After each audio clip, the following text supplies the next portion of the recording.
नमस्कार दोस्तों, आज हम पढ़ेंगे रामचंद्र शुक्ल जी द्वारा लिखित उत्साह। देखिए ये चैप्टर बहुत ही बड़ा है, तो मैं ये चैप्टर को 3 पार्ट में कवर करूँगी। 3 वीडियोस में इसकी बनाने वाली हूँ।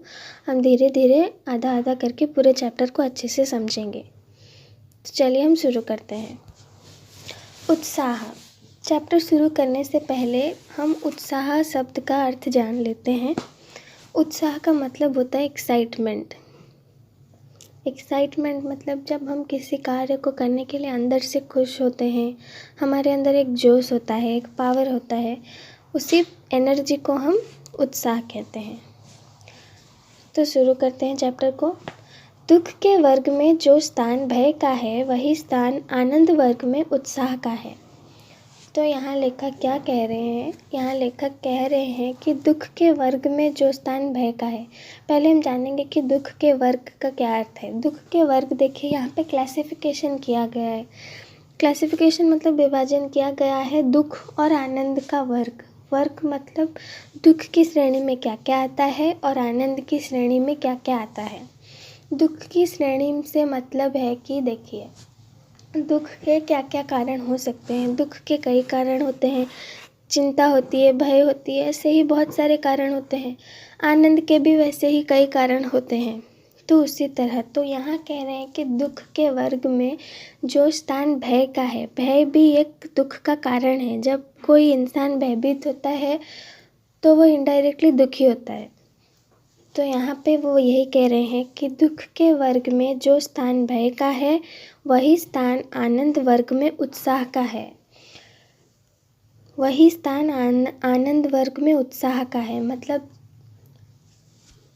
जब हम उत्साहित होते हैं, एक्साइटेड होते हैं, तो हम इनडायरेक्टली खुश ही होते हैं। वो भी एक खुशी का ही फीलिंग होता है। उसी तरह डर जिस तरह एक दुख है, डर को हम जिस तरह एक दुख कह सकते हैं, उसी तरह उत्साह को एक खुशी कह सकते हैं, एक आनंद कह सकते हैं। तो लेखक यहाँ कह रहे हैं कि जिस तरह से भयभीत होना, दुखी होना हम कह सकते हैं, उसी तरह उत्साहित होने को आनंदित होना भी हम कह सकते हैं। भय में हम प्रस्तुत कठिन स्थिति के नियम से विशेष रूप में दुखी और कभी कभी उस स्थिति में अपने को दूर रखने के लिए प्रयत्नवान भी होते हैं। तो जब हम भयभीत होते हैं, हम क्या करते हैं? भय में हम प्रस्तुत कठिन स्थिति के नियम से विशेष रूप में दुखी। जब हम भयभीत होते हैं तो हम प्रस्तुत कठिन स्थिति के नियम से जो प्रेजेंट सिचुएशन है, उस सिचुएशन के नियम से हम विशेष रूप में दुखी होते हैं। हमारे डरने का जो भी कारण होता है, उस कारण की वजह से हम दुखी होते हैं और कभी कभी उस स्थिति से अपने को दूर रखने के लिए प्रयत्नवान भी होते हैं। हम उस सिचुएशन से अपने आप को दूर रखने की भी कोशिश करते हैं। जिस चीज़ से हमें डर लगता है, हम उस चीज़ से क्या होते हैं? दूर भागते हैं। हम थोड़ी बोलते कि नहीं उसी चीज़ के पास जाना है। अभी आपको अगर किसी जानवर से डर लग रहा है तो आप थोड़ी उसके पास जाएंगे, आप उससे दूर ही भागेंगे।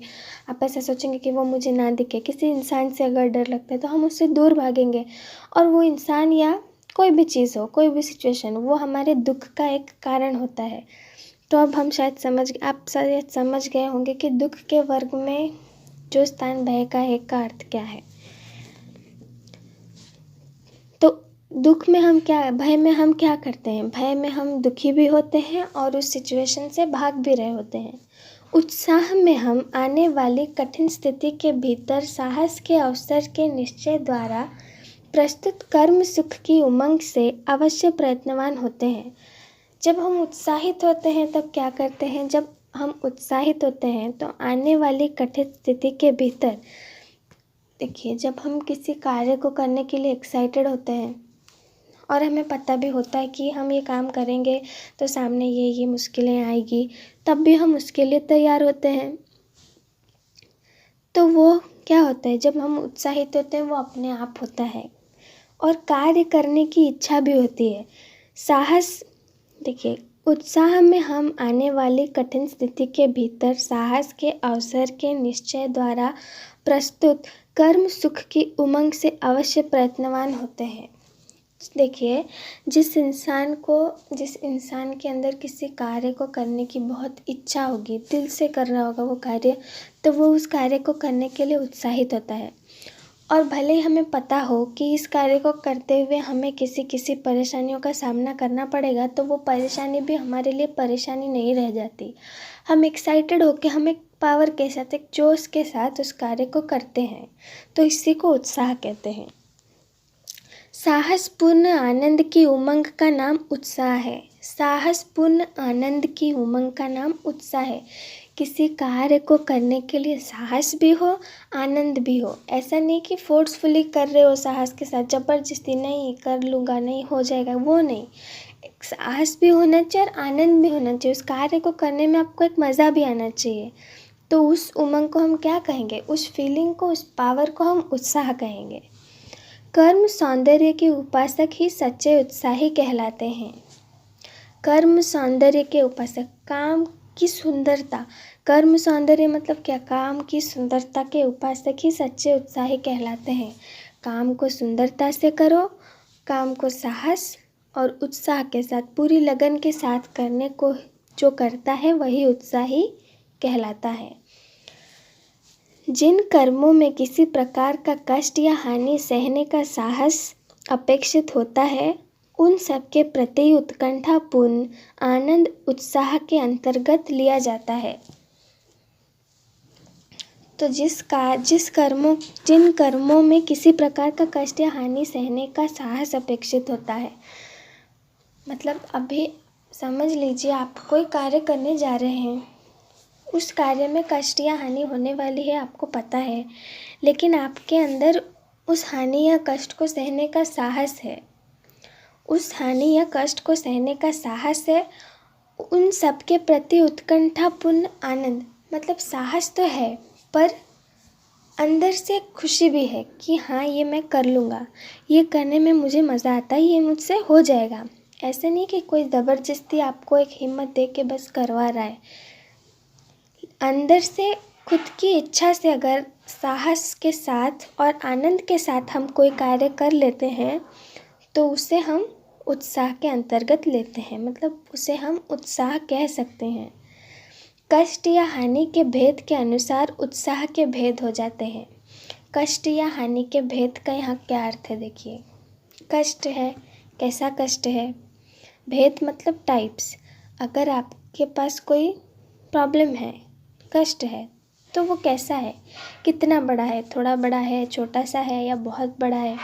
तो ये हो गए कष्ट के भेद। उसी प्रकार हानि मतलब क्या हो गया? नुकसान के भी भेद होते हैं। कितना नुकसान हुआ है? थोड़ा नुकसान हुआ है, बहुत नुकसान हुआ है या बहुत ज़्यादा नुकसान हुआ है? तो जैसी आपकी कष्ट या हानि होगी, उसी के अनुसार उत्साह के भी भेद हो जाते हैं।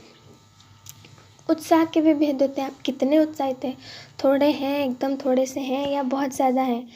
तो जितना जैसे लोगों को बहुत से लोग होते हैं जिन लोगों को चैलेंजेस और रिस्क लेना बहुत पसंद होता है।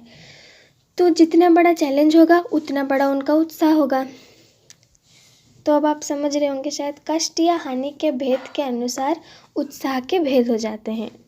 साहित्य मीमांसकों ने इसी दृष्टि से युद्धवीर, दानवीर, दयावीर इत्यादि भेद किए हैं। साहित्य मीमांसकों मतलब जो साहित्य को अच्छे से पढ़ते हैं, फिलोसोफर हम कह सकते हैं, ने इसी दृष्टि से युद्धवीर, दानवीर, दयावीर इत्यादि भेद किए हैं। तो उत्साह के ये भेद किए गए हैं। क्या क्या है? पहला है युद्धवीर। युद्धवीर के बारे में देखते हैं। इनमें सबसे प्राचीन और प्रधान युद्धवीरता है, जिसमें आघात, पीड़ा क्या, मृत्यु तक की परवाह नहीं रहती। तो इसमें सबसे पुराना और प्रधान, मुख्य क्या है? युद्धवीरता है। युद्धवीरता मतलब एग्जाम्पल देखिए, युद्धवीरता मतलब जैसे कि अभी बॉर्डर पे सैनिक हैं, वो हमारे लिए दिन रात वहाँ लड़ रहे हैं, पर ऐसा हम नहीं कह सकते कि वो वहाँ ज़बरदस्ती हैं। वो वहाँ ज़बरदस्ती नहीं है, वो अपनी मर्ज़ी से हैं। उन्हें वो काम करके आनंद मिलता है, वो साहस के साथ वो काम करते हैं, वो पूरी लगन के साथ वो काम को करते हैं।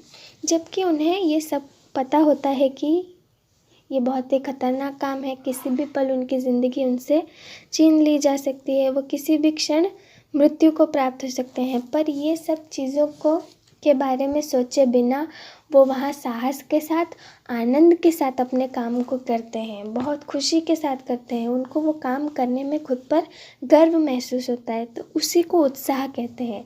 युद्ध वीरता एक उत्साह का ऐसा भेद है जिसमें ना आघात की, ना पीड़ा की और ना ही मृत्यु की परवाह होती है। चोट लग जाएगी या जख्मी हो जाएंगे, इस चीज़ की तो क्या, मृत्यु तक की भी परवाह नहीं होती। मर भी जाए तो उन्हें कोई गम नहीं है।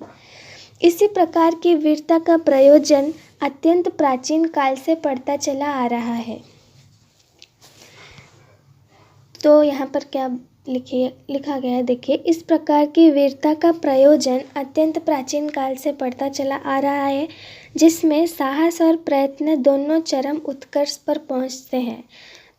तो युद्ध वीरता में क्या है, युद्ध वीरता बहुत पुराने समय से चली आ रही है, जिसमें साहस और प्रयत्न, साहस भी होता है, कोशिश भी होता है, चरम उत्कर्ष पर पहुंचते हैं। मतलब एक बहुत ज़्यादा होता है, साहस भी बहुत ज़्यादा होता है, कोशिश चेष्टा भी बहुत ज़्यादा होती है। केवल कष्ट या पीड़ा सहन करने के साहस में ही उत्साह का स्वरूप स्फुरित नहीं होता। तो यहाँ पर वो उत्साह को लेखक कितने अच्छे से, इस उत्साह को, इस फीलिंग को कितने अच्छे से इन्होंने बयां किया है। देखिए, केवल कष्ट या पीड़ा सहन करने के साहस में ही उत्साह का स्वरूप स्फुरित नहीं होता। सिर्फ कष्ट सह लेना या सिर्फ हिम्मत के साथ किसी कार्य को कर देना, समाप्त कर देना, ये उत्साह नहीं होता। उत्साह होता है कि साहस तो हो गई, पर एक आनंद होना चाहिए, उस कार्य को करने में आपको मज़ा आना चाहिए। अगर आप उस कार्य को करके खुश नहीं हैं तो हम उसे उत्साह नहीं कह सकते। उसके साथ आनंदपूर्ण प्रयत्न या उसकी उत्कंठा का योग चाहिए। उसके साथ कष्ट तो सहने का साहस होना ही चाहिए, उसके साथ क्या होना चाहिए, उसके साथ आनंदपूर्ण प्रयत्न या उसकी उत्कंठा का योग होना चाहिए। आनंदपूर्ण प्रयत्न मतलब एक खुशी के साथ आप कोशिश कर रहे हैं, एक पॉजिटिविटी के साथ, एक समझदारी के साथ आप प्रयत्न कर। बिना बेहोश हुए भारी फोड़ा चिराने को तैयार होना साहस कहा जाएगा, पर उत्साह नहीं। तो यहाँ लेखक क्या कह रहे हैं, देखिए। बिना बेहोश हुए भारी फोड़ा चिराने को तैयार होना। जब हमने काफ़ी टीवी सीरियल्स वगैरह में भी देखा है, या कुछ लोगों ने ऐसा एक्सपीरियंस भी किया होगा कि जब वो नए नए डॉक्टर बनने जाते हैं, इंटर्न होते हैं, तो उन्हें सर्जरी करना सब सिखाया जाता है। तो फोड़ा चिराने का अर्थ है कि फोड़ा मतलब एक होता है शरीर में, एक गांठ की तरह होता है, तो उसको काट के उसको सर्जरी करके रिमूव करना पड़ता है। तो कोई कोई बच्चे इंटर्न होते हैं, वो स्कैल्पल देख के डर जाते हैं, बेहोश हो जाते हैं। तो यहाँ पर वो कह रहे हैं, बिना बेहोश हुए भारी फोड़ा चिराने को तैयार होना साहस कहा जाएगा, उत्साह नहीं। अगर आप बिना बेहोश हुए वो काम पहली बार कर रहे हैं, आप कर देते हैं, तो उसे साहस कहेंगे, उत्साह नहीं। तब आपके अंदर उत्साह नहीं होगा। उत्साह कहाँ से आएगा, आप तब सीख रहे हैं, उसको कैसे किया जाता है, क्या है प्रोसेस, आपको पता नहीं है, आपके अंदर साहस कहा जाएगा, तब आपको उत्साह नहीं कहा जाएगा। जब आप कर करके आप हैबिट हो जाएगा आपको करने का, आपको उसका तरीका पता चल जाएगा, आप पहचानने लगेंगे उन चीज़ों को, तब आप कह सकते हैं कि हाँ, मैं उत्साह के साथ ये काम कर सकता हूँ। पर जब आप पहली बार कर रहे होते हैं तो वो साहस कहलाएगा, उत्साह नहीं। इस प्रकार चुपचाप बिना हाथ पैर हिलाए घोर प्रहार सहने के लिए तैयार रहना साहस, और कठिन से कठिन प्रहार सहकर भी जगह से न हटना धीरता कही जाएगी। इस प्रकार चुपचाप बिना हाथ पैर हिलाए घोर प्रहार सहने के लिए तैयार रहना साहस, और कठिन से कठिन प्रहार सहकर भी जगह से ना हटना धीरता कही जाएगी। अगर आपको कोई टॉर्चर कर रहा है, आप चुपचाप बिना हाथ पैर हिलाए मार खा रहे हैं, साहस के साथ उसका सामना कर रहे हैं, और इतना कठिन प्रहार सह कर भी आप अपनी जगह से नहीं हटते हैं, तो भी हम उसे उत्साह नहीं कह सकते, उसे साहस और धीरता कहेंगे, पेशेंस कहेंगे। ऐसे साहस और धीरता को उत्साह के अंतर्गत तभी ले सकते हैं जबकि साहसी और धीर उस काम को आनंद के साथ करता चला जाएगा, जिसके कारण उसे इतने प्रहार सहने पड़ते हैं। तो इस फीलिंग को हम तब ही उत्साह कह सकते हैं जब साहस भी हो, धीरता भी हो, पर आनंद भी हो। वो उसे दिल से स्वीकार कर रहा हो, वो उसे एक मजबूरी ना समझे, दिल से काम करे, तो हम उसे उत्साह कह सकते हैं। सारांश यह है कि आनंदपूर्ण प्रयत्न या उसकी उत्कंठा में ही उत्साह का दर्शन होता है, केवल कष्ट सहने के निश्चेष्ट साहस में नहीं। धृति और साहस दोनों का उत्साह के बीच संचरण होता है। सारांश क्या होता है इस बात का? सारांश यह है कि आनंदपूर्ण प्रयत्न या उसकी उत्कंठा में ही उत्साह का दर्शन होता है।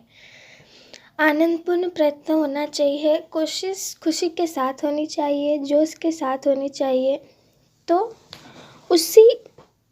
उसकी उत्कंठा में ही उत्साह का दर्शन होता है। तभी हम उत्साह को कहीं ढूंढ पाएंगे, केवल कष्ट सहने के निश्चेष्ट साहस में नहीं। मकसद सिर्फ कष्ट सहना नहीं होना चाहिए, मकसद होना चाहिए कि आप एक खुशी के साथ उस कार्य को पूरा करें।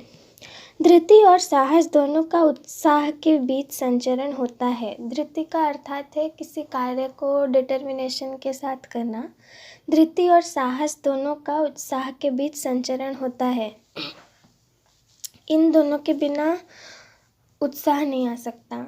जब डिटर्मिनेशन भी होना चाहिए, साहस भी होना चाहिए, तब हम उत्साह को कहीं अपने अंदर ढूंढ पाएंगे। दानवीर में अर्थ त्याग का साहस अर्थात उसके कारण होने वाले कष्ट या कठिनता को सहने की क्षमता अंतर्निहित रहती है। हमने भी पढ़ा युद्धवीरता के बारे में, अभी हम दानवीरता के बारे में पढ़ेंगे। दानवीर में अर्थ त्याग अर्थ का मतलब होता है पैसा। अर्थ त्याग का साहस अर्थात उसके कारण होने वाले कष्ट या कठिनता को सहने की क्षमता अंतर्निहित रहती है। जो दानवीर होते हैं, जो दान करते हैं, अपने अर्थ का, अपने पैसे का त्याग करते हैं, उनके अंदर साहस होता है किस चीज़ का, कि अगर वो अपना पैसा, अपनी धन दौलत को दान करते हैं, उस दान के बाद अगर उन्हें कोई कष्ट या कठिनता उठानी पड़े तो उसकी क्षमता उनमें होती है, उस हानि को सहने की क्षमता उनमें होती है। वो दानवीर होते हैं। अंतर्निहित होती है, उनके अंदर अनलिमिटेड क्षमता है इस बात की कि वो इसे झेल सकें। दानवीरता तभी कही जाएगी जब दान के कारण दानी को अपने जीवन निर्वाह में किसी प्रकार का कष्ट या कठिनता दिखाई देगी। दानवीर किसे कहेंगे? दानवीर उसे कहेंगे जो अपने स्वार्थ के, अपने सुख सुविधा के बारे में ना सोचे और बिना सोचे समझे दान करे। बिना अपने सुख के, बिना अपने कंफर्ट के बारे में सोचे वो लोगों को दान करे, लोगों की तकलीफ को समझ के उन्हें दान करे, ना कि अपनी सुख सुविधा को। इस कष्ट या कठिनता की मात्रा या संभावना जितनी ही अधिक होगी, दानवीरता उतनी ही ऊंची समझी जाएगी। जितना अधिक आप दान करोगे, जितना अधिक आपको उस दान के वजह से तकलीफ़ होगा जीवन में, आपको भले परेशानियों का सामना करना पड़े, पर आपके दिल में ऐसा होना चाहिए कि उसके पास नहीं है, मैं उससे दान देता हूँ तो उससे उसका जीवन आसान हो जाएगा।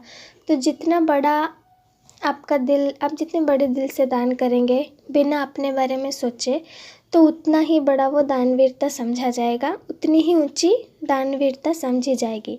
परंतु इस अर्थ त्याग के साहस के साथ ही जब तक पूर्ण तत्परता और आनंद के चिन्ह ना दिखाई पड़ेंगे, तब तक उत्साह का स्वरूप ना खड़ा होगा।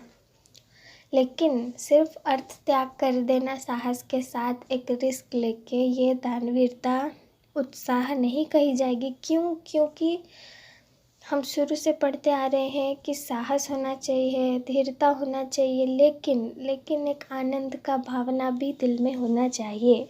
आनंद के चिन्ह दिखाई देने चाहिए। पूर्ण तत्परता, पूरे दिल से, पूरे जोश के साथ, पूरे खुशी के साथ उस चीज़ को महसूस करके अगर आप दान कर रहे हैं, किसी की तकलीफ़ से अगर आपका मन विचलित हो जा रहा है, आप उस इंसान को तकलीफ़ में नहीं देख पा रहे और आप खुशी खुशी दान कर रहे हैं, तो उस दान को दानवीरता कही जाएगी और उसको उत्साह भी कहा जाएगा।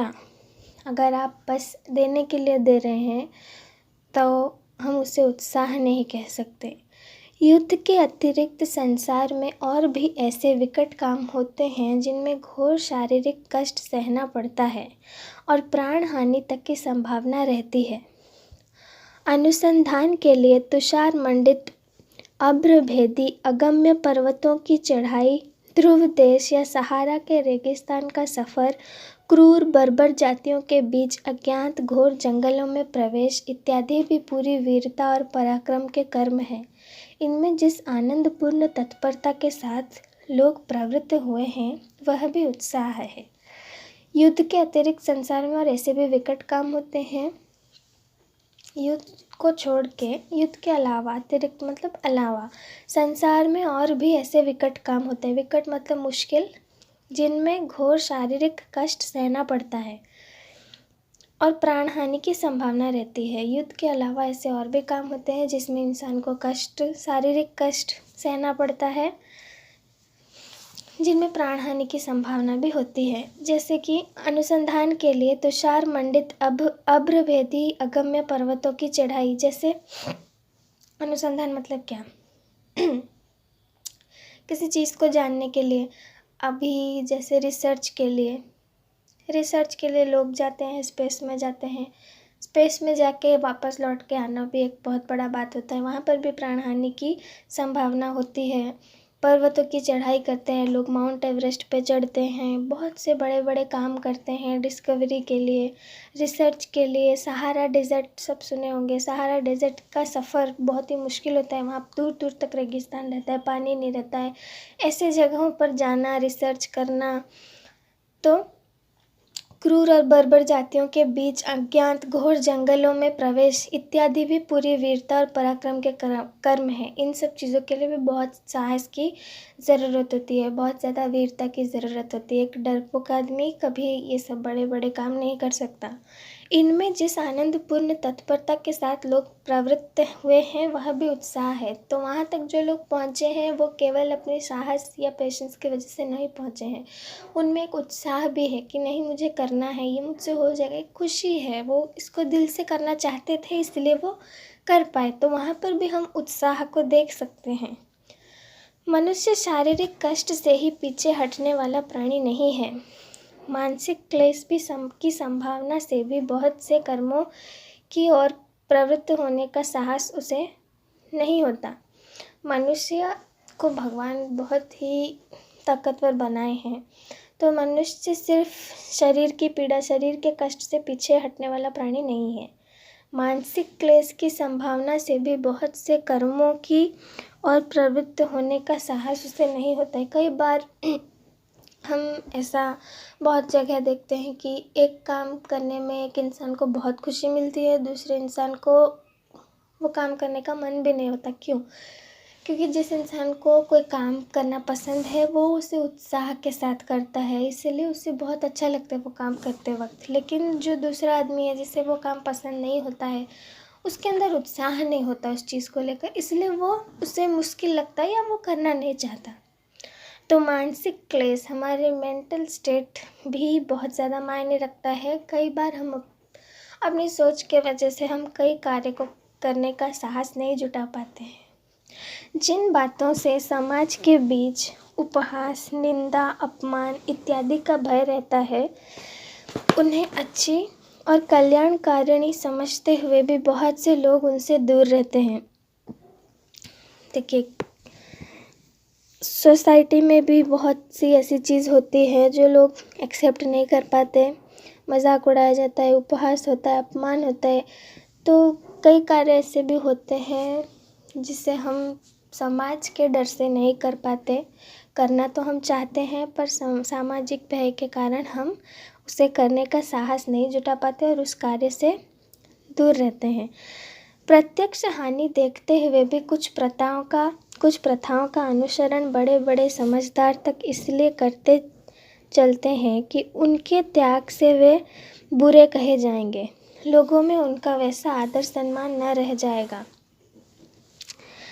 देखिए, ये तो प्राचीन काल से चलते आ रहे समाज के लोगों के डर से हम सब पूरी दुनिया में लोग ऐसी गलत प्रथाओं का पालन करते आ रहे हैं, ये जानते हुए भी कि ये गलत है, पर लोग करते हैं। जैसे हम देख सकते हैं दहेज, बाल मजदूरी, ये सब अभी भी चल रही है। पूरी तरह से ये दुनिया से ख़त्म नहीं हुआ है। किसी न किसी शहर में, किसी न किसी घर में, किसी न किसी जगह ये सब आज भी चल रहा है। ये सब जानते हुए भी कि ये गलत है, पर लोग इसे करने के लिए मजबूर है, क्योंकि वहाँ के लोग उन्हें जीने नहीं देंगे। ये समाज का खोखलापन हम इसे कह सकते हैं। ये लूप होल्स है, तो हम समझते हुए भी इसका अनुसरण करते रहते हैं, क्योंकि लोगों को डर होता है कि वो अपना आदर सम्मान खो देंगे, लोग उन्हें सुनेंगे नहीं, समझेंगे नहीं। उनके लिए मान ग्लानि का कष्ट सब शारीरिक क्लेशों से बढ़कर होता है। बहुत लोगों को अपना सेल्फ रेस्पेक्ट ज़्यादा प्यारा होता है, और सही गलत को छोड़ के उन्हें अपना सेल्फ रेस्पेक्ट बचाना ज़्यादा महत्वपूर्ण लगता है, तो वो गलत चीज़ों का अनुसरण भी करते हैं, सब कुछ समझते हुए भी। जो लोग मान अपमान का कुछ भी ध्यान न करके, निंदा स्तुति की कुछ भी परवाह ना करके किसी प्रचलित प्रथा के विरुद्ध पूर्ण तत्परता और प्रसन्नता के साथ कार्य करते जाते हैं, वे एक और तो उत्साही और वीर कहलाते हैं, दूसरी ओर भारी बेहया। तो देखिए, जो लोग अपने मान सम्मान की परवाह ना किए बिना किसी बुरे कार्य को रोकने का साहस करते हैं, रोकते हैं, अच्छे कार्य करते जाते हैं, एक और तो हम उन्हें उत्साही कह सकते हैं, वीर कह सकते हैं। जो समझदार लोग हैं वो उन्हें उत्साही कहेंगे, वीर कहेंगे, लेकिन जो समाज के लोग हैं, जो उन रीति रिवाजों को मानते हैं, गलत रास्ते पर चलते हैं, उनके लिए वह भारी बेहया होंगे। बेहया मतलब बेशर्म लोग होंगे। किसी शुभ परिणाम पर दृष्टि रखकर निंदा स्तुति, मान अपमान आदि की कुछ परवाह न करके प्रचलित प्रथाओं का उल्लंघन करने वाले वीर या उत्साही कहलाते हैं। तो किसी भी अच्छे रिजल्ट पर दृष्टि रख के निंदा स्तुति, अपने मजाक की, अपने मान सम्मान की चिंता किए बिना जो लोग प्रचलित प्रथाओं का उल्लंघन करते हैं, प्रचलित प्रथा मतलब जो प्राचीन काल से चली आ रही है, गलत प्रथाओं का विरोध करते हैं, उल्लंघन करते हैं, उन्हें वीर या उत्साही कहा जाता है। वो वीर या उत्साही कहलाते हैं। तो वो ये क्यों कर पाते हैं? अपने मान सम्मान की परवाह किए बिना, सभी तरह की जाति सहते हुए भी वो ये क्यों कर पाते हैं? क्यों? क्योंकि उनके अंदर उत्साह होता है, उन्हें ये कार्य करने में आनंद मिलता है, खुशी मिलती है, साहस के साथ वो इसे कर पाते हैं। यह देखकर बहुत से लोग केवल इस विरुद्ध के लोभ में ही अपनी उछल कूद दिखाया करते हैं। वे केवल उत्साही या साहसी कहे जाने के लिए ही चली आती हुई प्रथाओं को तोड़ने की धूम मचाया करते हैं। शुभ या अशुभ परिणाम से उनसे कोई मतलब नहीं, उनकी ओर उनका ध्यान लेश मात्र नहीं रहता। जिस पक्ष के बीच को सुख्याति का वे अधिक महत्व समझते हैं, उसकी वाहवाही से उत्पन्न आनंद की चाह में वे दूसरे पक्ष के बीच की निंदा या अपमान की कुछ परवाह नहीं करते। ऐसे अच्छे लोगों के साहस या उत्साह की अपेक्षा उन लोगों का उत्साह या साहस भाव की दृष्टि से वही अधिक मूल्यवान है जो किसी प्राचीन प्रथा की, चाहे वह वास्तव में हानिकारिणी ही हो, उपयोगिता का सच्चा विश्वास रखते हुए प्रथा तोड़ने वालों की निंदा, उपहास, अपमान आदि सहा करते हैं। तो दो प्रकार के लोग होते हैं। एक जो सही में एक उत्साह के साथ वास्तव में दिल से चाहते हुए प्रचलित प्रथाओं को तोड़ते हैं, क्योंकि वे समाज का भला चाहते हैं, ना कि वाहवाही। लेकिन कुछ लोग ऐसे भी होते हैं जो उन लोगों के देखा देखी जानबूझकर प्राचीन काल से चली आ रही प्रथाओं को तोड़ने का दिखावा करते हैं, क्योंकि वो चाहते हैं कि उन्हें भी उनकी तरह वाहवाही मिले, लोग उनकी बड़ाई करें। तो ऐसे लोगों से अच्छे वे लोग होते हैं जो वाकई दिल से चाहते हैं, दिल से समाज की भलाई करते हैं, और उन्हें बदले में समाज की निंदा, उपहास और अपमान सहना पड़ता है। उत्साह की गिनती अच्छे गुणों में होती है। किसी भाव के अच्छे या बुरे होने का निश्चय अधिकतर उसकी प्रवृत्ति के शुभ या अशुभ परिणाम के विचार से होता है। उत्साह की गिनती अच्छे गुणों में होती है। उत्साह एक पॉजिटिव गुण है, एक अच्छा गुण है, इसे हम बुरा गुण नहीं कह सकते। किसी भाव के अच्छे या बुरे होने का निश्चय अधिकतर उसकी प्रवृत्ति के शुभ या अशुभ परिणाम के विचार से होता है। वही उत्साह जो कर्तव्य कर्मों के प्रति इतना सुंदर दिखाई पड़ता है, अकर्तव्य कर्मों की ओर होने पर वैसा श्लाघ्य नहीं प्रतीत होता। तो किसी भी गुण का अच्छा होना या बुरा होना डिपेंड करता है कि हम उसे किस कार्य में प्रयोग कर रहे हैं। अगर हम उत्साहित होकर कोई अच्छा कार्य कर रहे हैं तो उत्साह अच्छा है। अगर हम किसी गलत कार्य को एकदम उत्साहित होकर कर रहे हैं तो उत्साह वहाँ पर बुरा हो जाता है।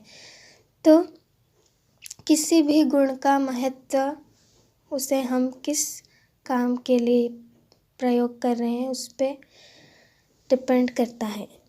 आत्मरक्षा, पररक्षा, देश रक्षा आदि के निमित्त साहस की जो उमंग देखी जाती है, उसके सौंदर्य को परपीड़न, डकैती आदि कर्मों का साहस कभी नहीं पहुंच सकता। देखिए, साहस दो प्रकार का हो गया यहाँ पर। एक अच्छे काम करने के लिए और एक बुरे काम करने के लिए। सैनिकों में साहस होता है, आत्मरक्षा के लिए साहस होता है, परिरक्षा के लिए साहस होता है, देश रक्षा के लिए साहस होता है।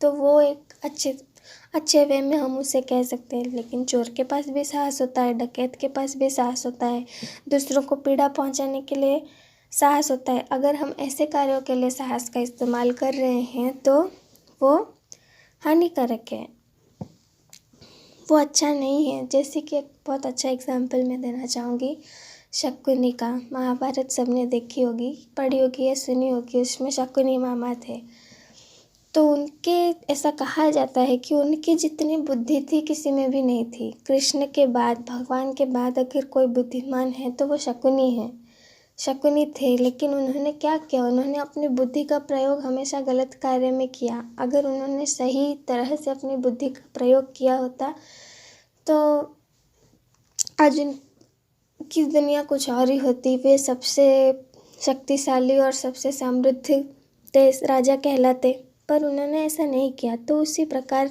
यह मनुष्य पे निर्भर करता है कि वे अपनी शक्तियों को किस प्रकार इस्तेमाल कर रहे हैं। यह बात होते हुए भी विशुद्ध उत्साह या साहस की प्रशंसा थोड़ी बहुत होती ही है। अत्याचारियों या डाकुओं के शौर्य और साहस की कथाएं भी लोग तारीफ करते हुए सुनते हैं। अब तक उत्साह का प्रधान रूप ही हमारे सामने रहा, जिसमें साहस का पूरा योग रहता है। पर कर्म मात्र के संपादन में जो तत्परतापूर्ण आनंद देखा जाता है वह भी उत्साह ही कहा जाता है। सब कामों में साहस अपेक्षित नहीं होता, पर थोड़ा बहुत आराम, विश्राम, सुविधा इत्यादि का त्याग सब में करना पड़ता है। और कुछ नहीं तो उठकर बैठना, खड़ा होना या 10-5 कदम लेना ही पड़ता है। जब तक आनंद का लगाव किसी क्रिया, व्यापार या उसकी भावना के साथ नहीं दिखाई पड़ता, तब तक उसे उत्साह की संज्ञा प्राप्त नहीं होती। ये तो हमने जान लिया कि ये हर मनुष्य पे निर्भर करता है कि वो किस भाव को किस तरह, किस कार्य के लिए इस्तेमाल कर रहा है। पर हर जगह साहस की ज़रूरत नहीं होती। सब कर्मों में, सब कामों में साहस अपेक्षित नहीं होता, पर थोड़ा बहुत त्याग, थोड़ा बहुत मेहनत हर काम में होता है। थोड़ा बहुत आराम, विश्राम, सुविधा इत्यादि का त्याग सब में करना पड़ता है। हर कार्य के लिए आपको अपने आराम का त्याग करना ही होता है। बिना परिश्रम के ना आज तक किसी ने कुछ पाया है, ना कोई कभी पा सकता है। और कुछ नहीं तो उठकर बैठना, खड़ा होना या 10-5 कदम लेना ही पड़ता है, चाहे वो कैसा भी काम क्यों ना हो। हर छोटे से छोटा काम क्यों ना हो, उसमें थोड़ा एफर्ट सबको डालना पड़ता है।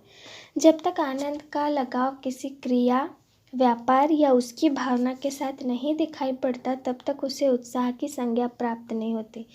आनंद का लगाव किसी क्रिया, व्यापार या उसकी भावना के साथ नहीं दिखाई पड़ता। अगर हम कोई कार्य कर रहे हैं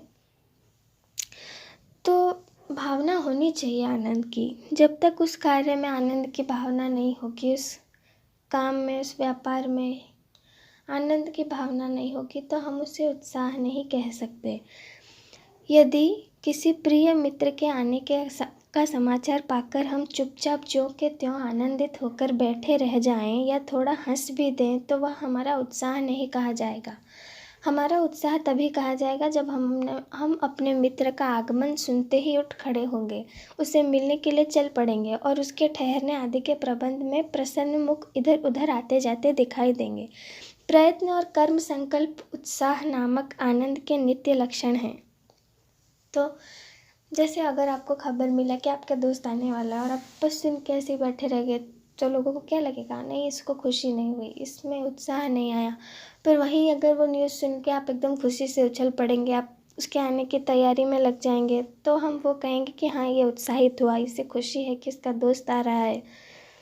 तो प्रयत्न और कर्म संकल्प उत्साह नामक आनंद के नित्य लक्षण हैं। चेष्टा, प्रयत्न का अर्थ है चेष्टा। कर्म संकल्प मतलब कार्य को करने के लिए संकल्प लेना।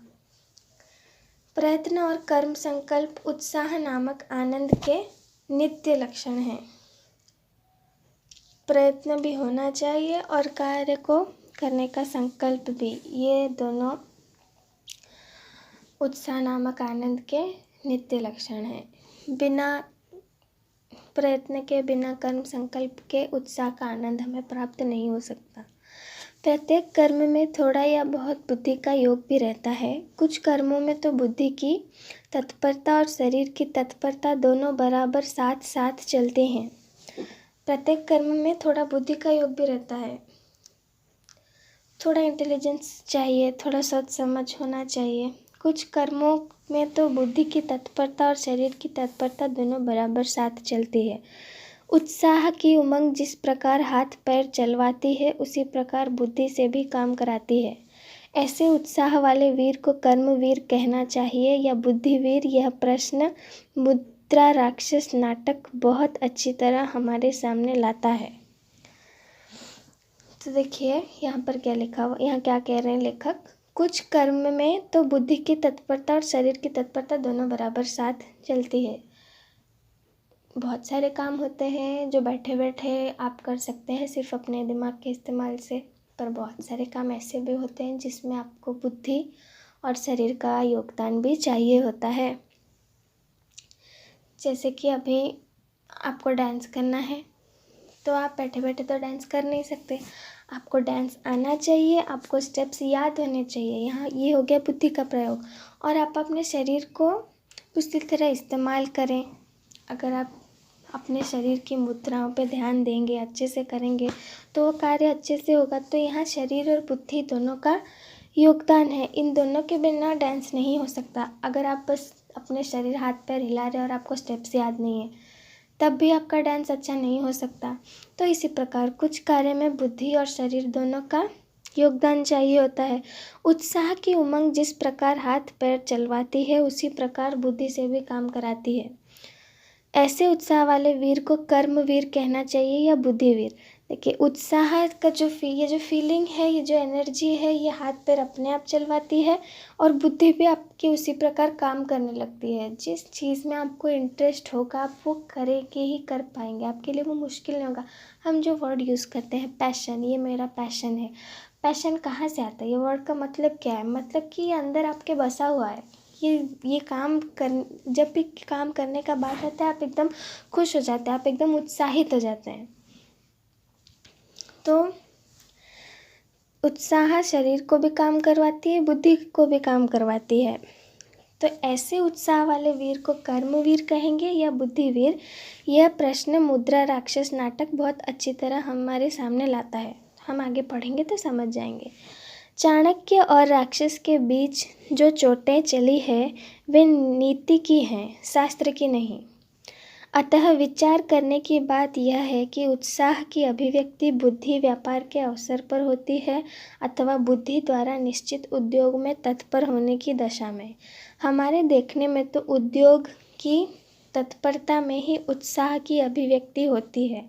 अतः कर्मवीर ही कहना ठीक है। देखिए, यहाँ पर एक नाटक की बात हो रही है जिसका नाम है मुद्रा राक्षस। तो उस नाटक में क्या होता है, चाणक्य और एक राक्षस के बीच में कुछ डिबेट जैसा होता है। तो वहाँ इस बारे में बात हो रही है, चाणक्य और राक्षस के बीच जो चोटें चली हैं वे नीति की हैं, शास्त्र की नहीं। तो जो चोटें चली हैं वो नीति की हैं। मतलब वो डिबेट कैसा था, वो बातों का डिबेट नहीं था, वो एक युद्ध था, वो एक लड़ाई थी। किस चीज़ की? नीति की। नीति का अर्थ है टेक्निक्स या ट्रिक्स, और शास्त्र मतलब ज्ञान जैसे कहते हैं हम। बहुत सारे चीज़ों के बारे में इकट्ठा किया हुआ ज्ञान, वो शास्त्र होता है। तो उनके बीच में टेक्निक्स की बातें हो रही थी, टेक्निक्स की लड़ाई हो रही थी कि कौन कितने चालें जानता है। अतः विचार करने की बात यह है कि उत्साह की अभिव्यक्ति बुद्धि व्यापार के अवसर पर होती है अथवा बुद्धि द्वारा निश्चित उद्योग में तत्पर होने की दशा में। उत्साह की अभिव्यक्ति कहाँ होती है? उत्साह की अभिव्यक्ति बुद्धि व्यापार के अवसर पर होती है। तो जब उनके बीच में ये युद्ध हो रहा था, ये डिबेट हो रहा था, तो क्या था, वो दोनों उत्साहित थे। तो उत्साह की अभिव्यक्ति कब हुई? बुद्धि व्यापार के अवसर पर, जब बुद्धि की लेन देन हो रही थी। बुद्धि व्यापार के अवसर पर होती है अथवा बुद्धि द्वारा निश्चित उद्योग में तत्पर होने की दशा में। जैसे बिजनेस समझ लीजिए, एक एग्जाम्पल ले लीजिए, बिजनेस। जब आप बिजनेस करते हैं तो क्या करता है, आप अपना सारा दिमाग लगा के बिज़नेस शुरू करता है। कोई भी आदमी करता है तो वो अपना पूरा बुद्धि लगा के उसने अपने बिज़नेस को शुरू किया है, तो वो उत्साहित होता है, उसको अपने ट्रिक्स पे, अपने तरीक़ों पे भरोसा होता है, वो एक विश्वास के साथ बिज़नेस करता है। तो कहाँ हम किन किन जगहों पर उत्साह की अभिव्यक्ति कर सकते हैं? जहाँ बुद्धि व्यापार के अवसर पर होती है, जब बुद्धि की लेन देन हो रही होती है, या बुद्धि द्वारा निश्चित उद्योग का मतलब है कर्म व्यापार। तो जब बुद्धि का व्यापार हो या कर्म का व्यापार हो, तब हम उत्साह को वहाँ पर देख सकते हैं। हमारे देखने में तो उद्योग की तत्परता में ही उत्साह की अभिव्यक्ति होती है, अतः कर्मवीर ही कहना ठीक है। तो उत्साह वाले लोगों को कर्मवीर कहना चाहिए या बुद्धिवीर? तो इस बात पर जब संशोधन हुआ तो ये पाया गया कि कर्मवीर ही कहना ठीक है, बुद्धिवीर नहीं कह सकते, क्योंकि सब कुछ काम से ही शुरू होता है। हमारे देखने में तो उद्योग की तत्परता में ही उत्साह की अभिव्यक्ति होती है। उद्योग की तत्परता में उत्साह की अभिव्यक्ति होती है। जब तक आप कोई काम करेंगे नहीं, कैसे पता चलेगा आप उत्साहित हैं या नहीं है? बैठे बैठे तो आप अपने एक्साइटमेंट को दिखा नहीं सकते ना, बयां नहीं कर सकते। हमने इसके पहले भी एग्जाम्पल में पढ़ा कि अगर मित्र आने की खबर मिली है और आप चुपचाप बैठे हुए, तो कैसे दर्शाएगा कि आप उत्साहित हैं? आप उठ के कुछ करेंगे, काम करेंगे, थोड़ा प्रिपरेशन वगैरह करेंगे तो लगेगा कि हाँ, ये व्यक्ति उत्साहित है। तो इससे कर्मवीर ही कहना ठीक है।